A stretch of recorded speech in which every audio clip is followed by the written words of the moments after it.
Saudara-saudara yang terkasih dalam nama Tuhan kita Yesus Kristus, hari ini kita bersyukur karena kita bisa kembali dalam program belajar Alkitab, Renungan Satu Pasal Satu Hari. Hari ini kita akan merenungkan firman Tuhan, melanjutkan dari kitab Keluaran. Hari ini Keluaran pasalnya yang ke-9. Dan kita akan melihat tulah-tulah lain yang akan Tuhan berikan bagi Firaun dan juga Mesir untuk menghukum mereka dan juga untuk membuktikan kepada mereka siapa Tuhannya Abraham, Ishak, dan Yakub, dan terkhusus Allahnya bangsa Israel. Sebelum kita merenungkan firman Tuhan, seperti biasa, mari kita menyanyikan sebuah lagu. Kali ini terambil dari KPPK nomor 249 yang berjudul Yesus Menuntun Hidupku. Yesus menuntun hidupku, hatiku bersukacita, siang malam dimanapun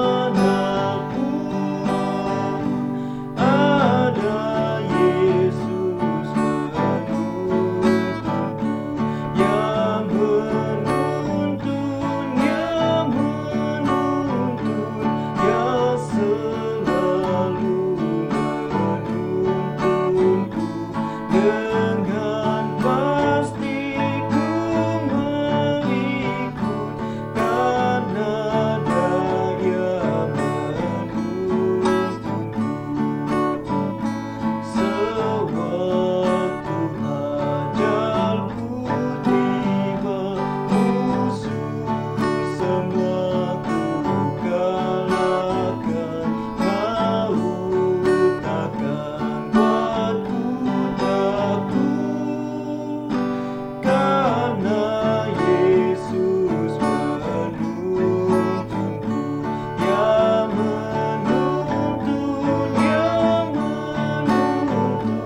yang selalu menuntunku. Dengan pasti ku mengikut, karena Dia menuntunku. Nah, di dalam setiap kehidupan kita, Tuhan akan selalu menuntun kita dan menjaga kita. Dia akan melakukan segala sesuatunya sesuai dengan kehendaknya. Yang perlu kita lakukan adalah kita tunduk kepada kehendaknya dan mengikuti segala rencananya. Maka kita akan aman, damai, sejahtera, dan penuh dengan sukacita dalam menjalani kehidupan ini. Saudara-saudara, kita akan melihat di dalam Keluaran pasal yang 9. Kita akan baca bersama-sama dan kita akan merenungkannya bersama-sama. Mari kita buka Alkitab kita, Keluaran pasal 9. Nah, di sini kita akan membaca tentang tulah yang kelima dari ayat yang pertama sampai ayat yang ke-7.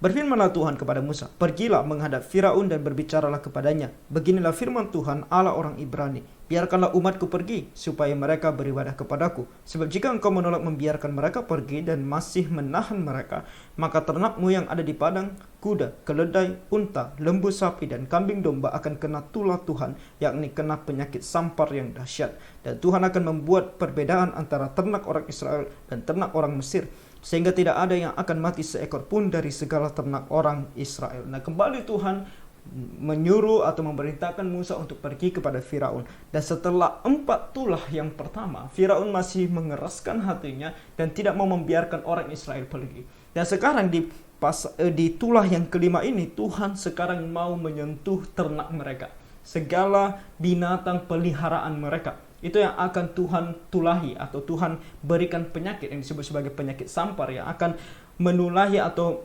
menjangkiti para binatang tersebut sehingga mereka mati. Nah, di sini dikatakan bahwa akan ada perbedaan antara ternaknya orang Mesir dan ternaknya orang Israel. Karena orang Mesir atau ternak mereka akan kena penyakit sampar, sedangkan ternak orang Israel akan tetap sehat. Nah, saudara, ini kembali kita harus mengerti adalah sebuah kejadian yang sangat spesifik, sebuah kejadian yang hanya terjadi pada masa tersebut. Ini bukan sebuah janji bahwa di masa yang akan datang ketika ada namanya penyakit untuk binatang peliharaan, bukan berarti umat Tuhan, orang Kristen tidak kena. Oke, jadi ini adalah suatu kejadian yang terjadi satu kali, dan pada masa itu inilah ketentuan yang Tuhan izinkan terjadi, yaitu ternak bangsa Mesir kena, sedangkan ternak bangsa Israel tidak kena. Nah, ini harus Tuhan lakukan. Kenapa? Karena ini membuktikan bahwa memang Tuhan yang berbicara adalah Allahnya bangsa Israel yang begitu mengasihi mereka. Oke, jadi Firaun harusnya takut Dan sekarang dia harusnya memberikan kesempatan kepada orang Israel untuk pergi.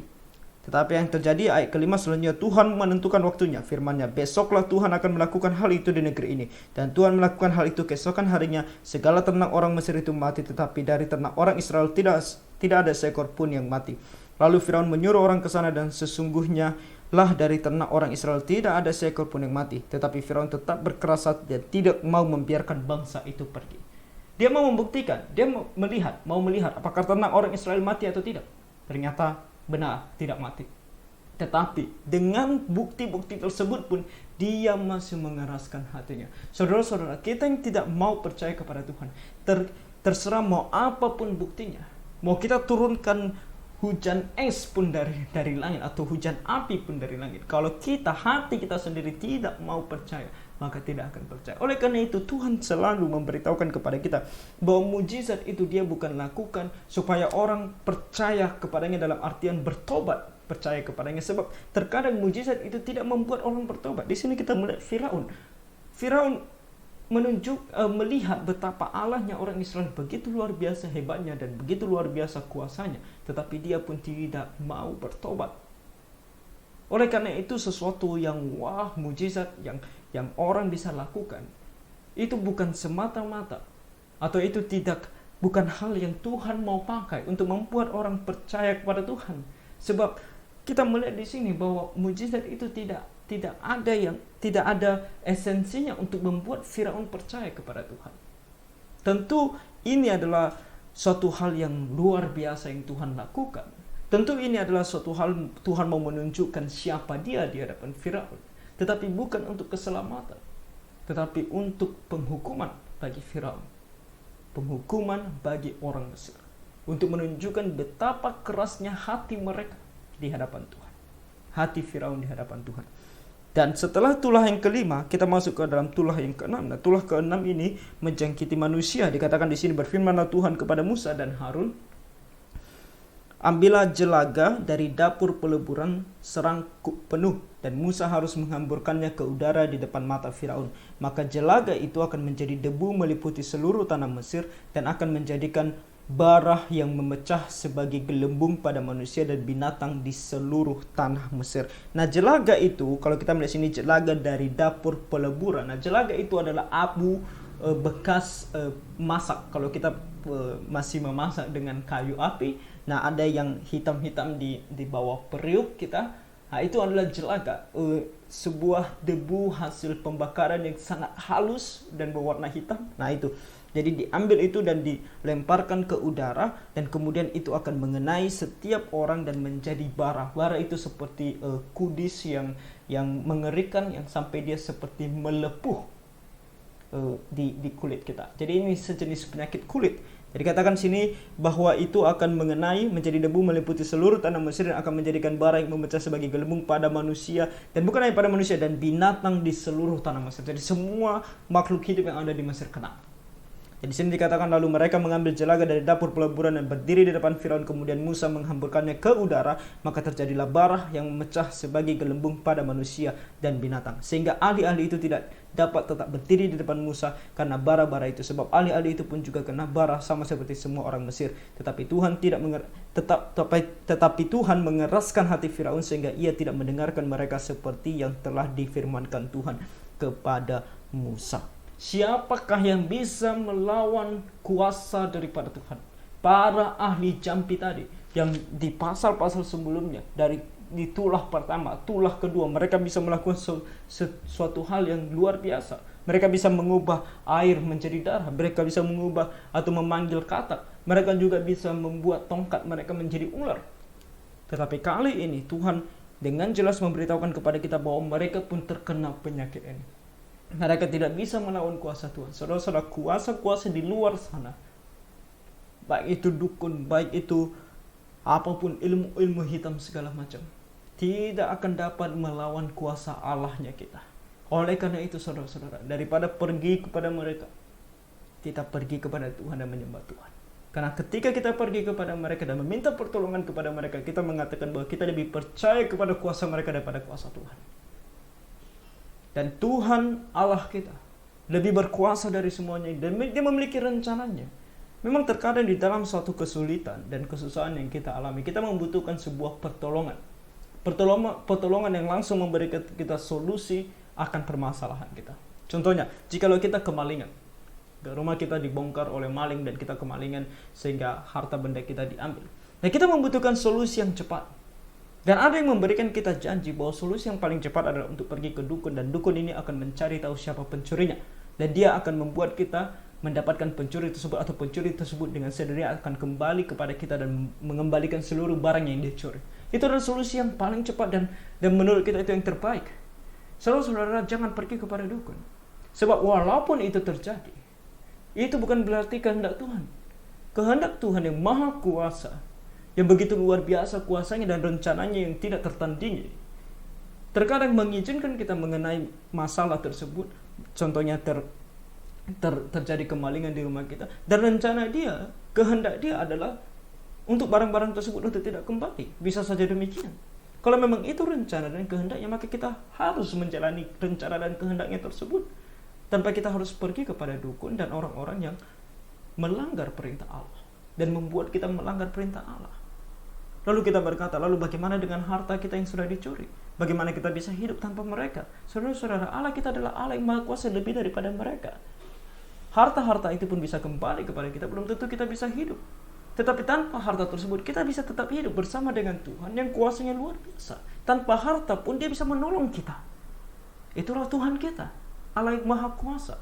Sekarang kita sadar atau tidak, dan mau atau tidak, tunduk dan bersandar kepada Tuhan yang maha kuasa ini. Tuhan di dalam Alkitab tentunya bukan Tuhan yang maha kuasa yang disebutkan di luar sana, yang berasal dari ajaran-ajaran bidat dan sesat. Tuhan yang maha kuasa ada di dalam Alkitab. Tuhannya kita, Allahnya Abraham, Ishak dan Yakub, dan tidak lain dan tidak bukan adalah Tuhan Yesus yang pernah datang ke dalam dunia sekitar 2000 tahun yang lalu dan akan datang kembali dalam dirinya sendiri dari sorga untuk menghukum dan menghakimi dunia ini, tidak dalam rupa orang lain. Itu adalah Tuhan kita. Kita mau berserah segala kehidupan kita ke dalam tangan, atau berserah segala kehidupan kita ke dalam tangan manusia yang mungkin menggunakan kuasa si iblis. Tetapi di sini kita membaca bahwa tidak jauh lebih besar, atau begitu mereka kecilnya di hadapan Tuhan, sehingga tulah yang keenam ini mengenai mereka. Mereka tidak sanggup untuk mengalahkannya. Di sini kita lihat lebih jelas lagi bahwa ini adalah bagian dari rencana penghukuman Tuhan terhadap Firaun dan Mesir. Tuhan sedang mau menghukum mereka. Orang-orang Mesir juga kena. Kenapa orang-orang Mesir kena? Padahal Firaun yang kita lihat di sini sebagai aktor yang paling utama di dalam menghentikan laju orang Israel untuk pergi menyembah Tuhan. Lalu kenapa orang-orang Mesir juga kena? Sebab mereka juga berdosa kepada Tuhan. Ketika Firaun mengatakan kepada mereka, bunuh semua anak-anak orang Israel, mereka setuju dan mereka melakukannya. Memperbudak orang-orang Israel tanpa memberikan mereka upah yang layak. Mereka juga melakukannya, setuju dan ikut dengan hal tersebut. Jadi mereka bukan orang yang tidak bersalah, mereka juga bersalah dalam hal ini. Oleh karena itu Tuhan juga menghukum mereka. Kemudian di ayat 13 sampai nanti ayatnya yang ke-35 kita akan membaca tulah yang ke-7. Dan ini adalah tulah yang dari alam, yaitu hujan es. Dikatakan di sini, berfirmanlah Tuhan kepada Musa, bangunlah pagi-pagi dan berdirilah menantikan Firaun dan katakan kepadanya, beginilah firman Tuhan Allah orang Ibrani, biarkanlah umatku pergi supaya mereka beribadah kepadaku. Sebab sekali ini aku akan melepaskan segala tulahku karena engkau sendiri, terhadap pegawai-pegawaimu dan terhadap rakyatmu, dengan maksud supaya engkau mengetahui bahwa tidak ada yang seperti aku di seluruh bumi. Maksud Tuhan melakukan tulah ini atau memberitahukan kepada mereka kuasanya, menunjukkan betapa besar dan hebatnya dia, adalah untuk memberitahukan kepada mereka bahwa tidak ada yang seperti dia di seluruh bumi. Dari awal Tuhan sudah menunjukkan bahwa tidak ada Allah yang lebih besar daripada dia. Kenapa dia katakan di seluruh bumi? Karena semua orang di bumi menyembah Allah. Mereka percaya bahwa ada satu pribadi yang luar biasa. Dan termasuk orang Mesir. Mereka menyembah begitu banyak dewa dan Allah. Tetapi Tuhan mau mengatakan di antara semua orang, semua pribadi yang kamu sembah dan kamu pikir Allah, tidak ada yang seperti aku. Sebab aku adalah Allah di atas segala Allah. Tidak ada Allah seperti aku. Satu-satunya Allah yang benar dan yang hidup adalah aku. Sang pencipta langit dan bumi dan bisa melakukan apa saja yang aku mau. Itu adalah Allah kita. Katakan di sini ayat 15, bukankah sudah lama aku dapat mengacungkan tanganku untuk membunuh engkau dan rakyatmu dengan penyakit sampar, sehingga engkau terhapus dari atas bumi. Akan tetapi inilah sebabnya aku membiarkan engkau hidup, yakni supaya memperlihatkan kepadamu kekuatanku, dan supaya namaku dimasyhurkan di seluruh bumi. Bukan hanya untuk menghukum, namun juga untuk memuliakan namanya, dan membuat bangsa-bangsa di masa yang akan datang gentar terhadap Allahnya bangsa Israel. Sebab hal ini akan diingat sepanjang masa, termasuk kita pada saat ini ketika kita membaca firman Tuhan ini. Tujuan Tuhan adalah untuk memberitahukan kepada semua manusia bahwa Dia adalah Allah yang luar biasa kuasanya. Tidak ada yang bisa menandingi Dia. Saudara-saudara, kita hanya mempunyai dua pilihan. Pilihan yang pertama adalah menentang Dia, mencoba untuk melawan Dia. Dan kita melihat hasilnya, bahkan Firaun yang pada masa itu adalah seorang yang paling besar, sebuah bangsa yang bisa dikatakan super power pada masa tersebut. Alih-alih campainya, beserta Firaun sendiri tidak bisa berdiri di hadapan Tuhan. Jadi kalau kita mau menentang Tuhan ini, silahkan. Tetapi konsekuensinya adalah kamu tidak akan pernah bisa melawan Dia. Seberapa besar pun perkataan kamu, cara kamu untuk melawan Dia. Kalau saat ini engkau masih hidup, engkau berkata bahwa engkau menghina Dia, engkau tidak percaya kepada Dia, tapi kamu masih hidup. Kamu masih memiliki apa yang bisa kamu mau miliki.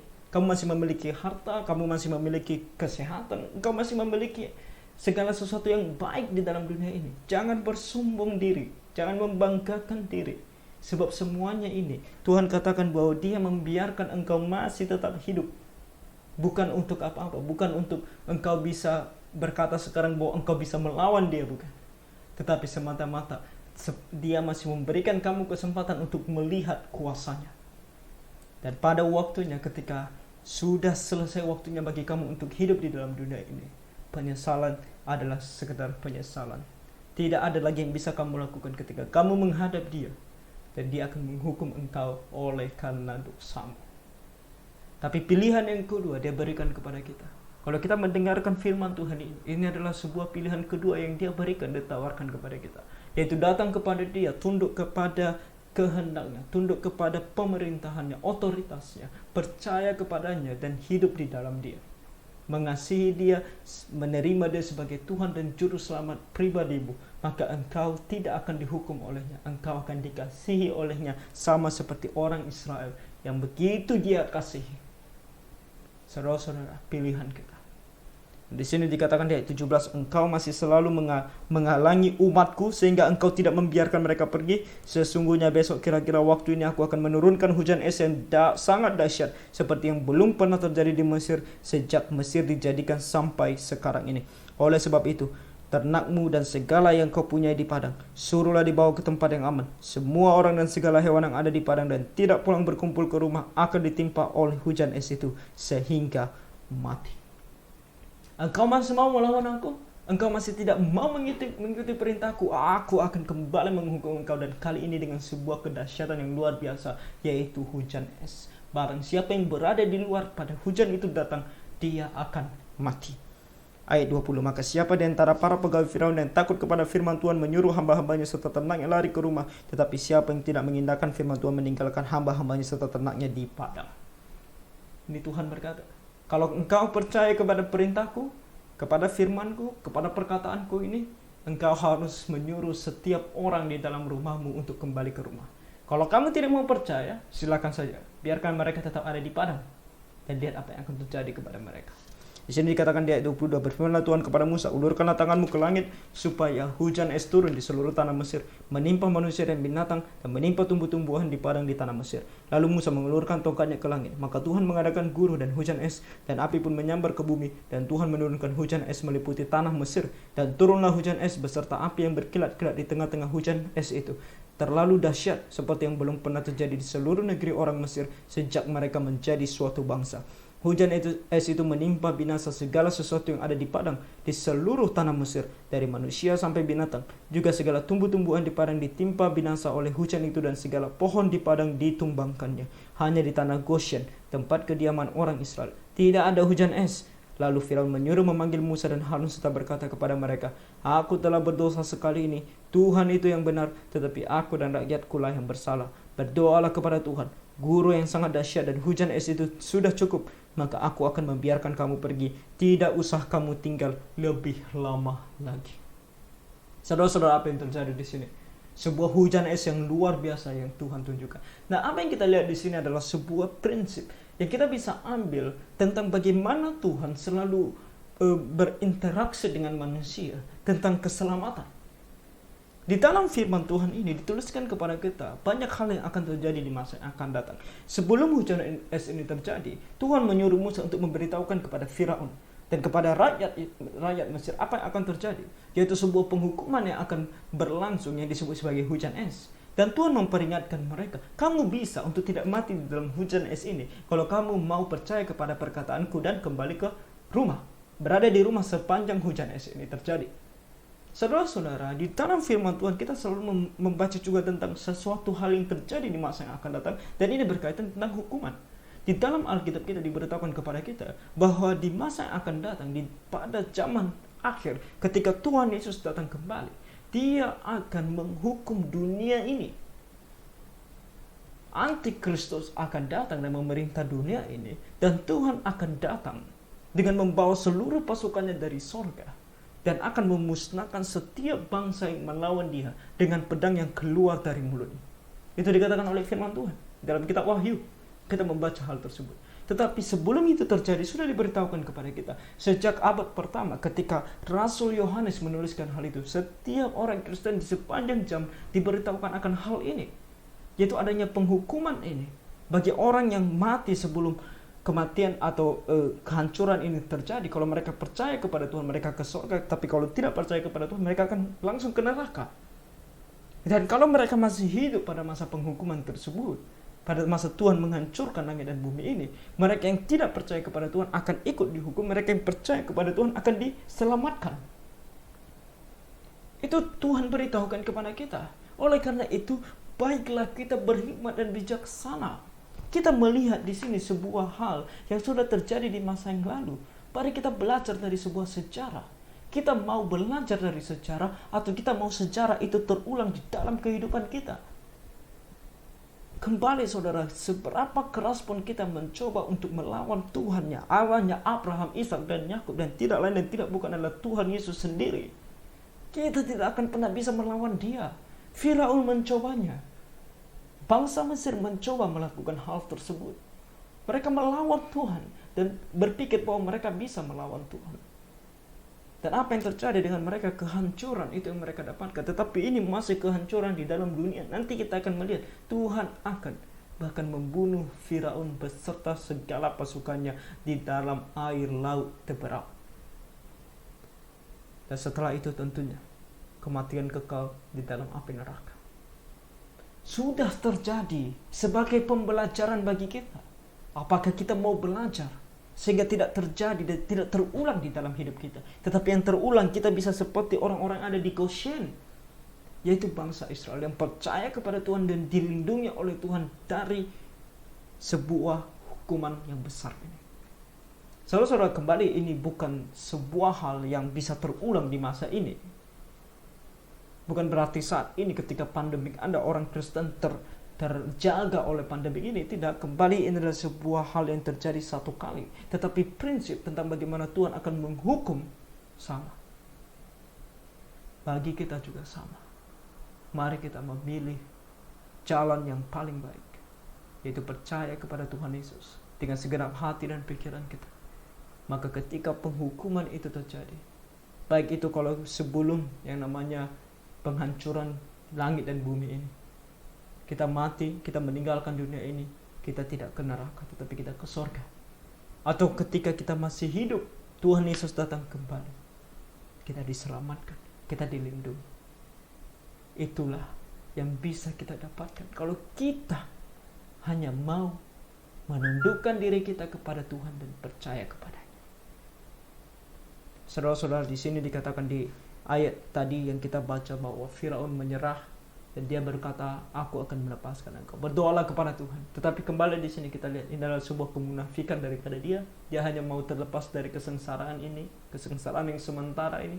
Tapi kita membaca seterusnya. Dia 29 berkatalah Musa kepadanya, sekeluar aku dari kota ini, aku akan mengembangkan tanganku kepada Tuhan, guru akan berhenti, dan hujan es tidak akan turun lagi, supaya engkau mengetahui bahwa bumi adalah milik Tuhan. Tetapi tentang engkau dan para pegawaimu, aku tahu bahwa kamu belum takut kepada Tuhan Allah. Ini rumah Bapa. Ada sebuah pujian yang berjudul ini rumah Bapa. Dunia ini adalah ciptaan Allah. Kita manusia merusaknya oleh karena dosa-dosa kita. Dan iblis menggunakannya untuk membuat kita jauh daripada Allah. Segala kenikmatan di dalam dunia ini yang berdosa digunakan oleh iblis untuk membuat kita jauh daripada Tuhan. Itu yang terjadi.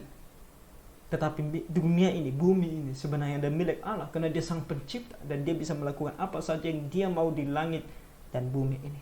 Itu adalah Allah kita. Tetapi Firaun akan diketahui bahwa dia belum takut kepada Tuhan. Musa tahu. Ayat 31, tanaman rami dan jelai telah tertimpa binasa, sebab jelai itu sedang berbulir dan rami itu sedang berbunga.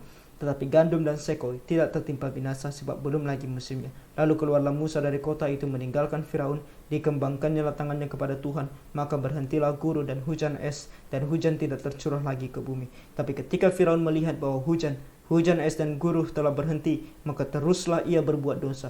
Ia tetap berkeras hati, baik ia maupun para pegawainya. Berkeraslah hati Firaun, sehingga ia tidak membiarkan orang Israel pergi, seperti yang telah difirmankan Tuhan dengan perantaraan Musa.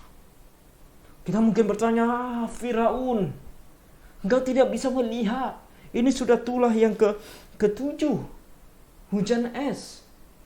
Dan begitu mengerikannya yang terjadi, engkau masih belum mau melembutkan hatimu dan percaya kepada Tuhan. Saudara-saudara, jangan kita melihat kepada Firaun saja. Lihat juga kepada diri kita. Betapa banyak dosa yang selalu kita lakukan di hadapan Tuhan. Membaca firman Tuhan, kita merenungkan firman Tuhan. Tuhan memberitahukan kepada kita, ini yang harus kamu lakukan, itu yang harus kamu lakukan. Betapa kita masih mengeraskan hati kita. Kemarin kita berbicara tentang mengeraskan hati, tidak mau percaya kepada Tuhan. Tetapi juga bagaimana dengan dosa-dosa yang selalu kita lakukan? Berjudi, merokok, minum minuman keras, berkata-kata kotor. Banyak yang kita bilang itu dosa-dosa kecil di dalam kehidupan kita. Tetapi ketika kita membaca firman Tuhan dan diperingatkan kepada kita bahwa ini adalah dosa, tapi kita terus melakukannya, kita masih terus melakukannya.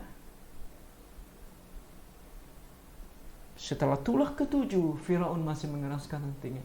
Setelah berapa lama kita menjadi orang Kristen, kita masih mengeraskan hati kita dengan melakukan begitu banyak dosa di hadapan Tuhan. Saudara-saudara, bertobatlah. Bukan hanya Firaun, kita juga. Mari kita evaluasi diri. Jangan berpikir tentang dosa yang besar, membunuh, merampok, mencuri. Yang menurut kita, wah itu dosa. Lalu bagaimana dengan duduk di warung dan berjudi di sana? Bagaimana dengan duduk di warung dan minum minuman keras di sana? Bagaimana dengan bertengkar? Bagaimana dengan tidak peduli dengan sesama? Bagaimana dengan tidak beribadah kepada Tuhan? Bagaimana dengan tidak berdoa kepada Tuhan? Bagaimana dengan tidak membaca firman Tuhan? Bagaimana dengan tidak berbicara kepada Tuhan? Bagaimana dengan tidak membawa orang kepada Tuhan? Bagaimana dengan tidak bersaksi kepada Tuhan? Semuanya ini, betapa kita masih mengeraskan hati dan tidak mau bertobat dari semuanya ini. Begitu banyak lagi. Kita tahu siapa diri kita. Kita tahu apa yang kita lakukan. Oleh karena itu, saudara, janganlah kita seperti Firaun. Bukan hanya tidak percaya kepada Tuhan, tapi meskipun kita berkata sudah percaya kepada Tuhan, begitu banyak dosa yang masih kita lakukan di hadapan Tuhan. Berjuanglah supaya jangan kita mengeraskan hati dan terus melakukan apa yang salah dan tidak berkenan di hadapan Tuhan. Jadi kiranya Tuhan menolong kita semua sehingga kita tidak mendapatkan penghukuman daripadanya. Tuhan memberkati.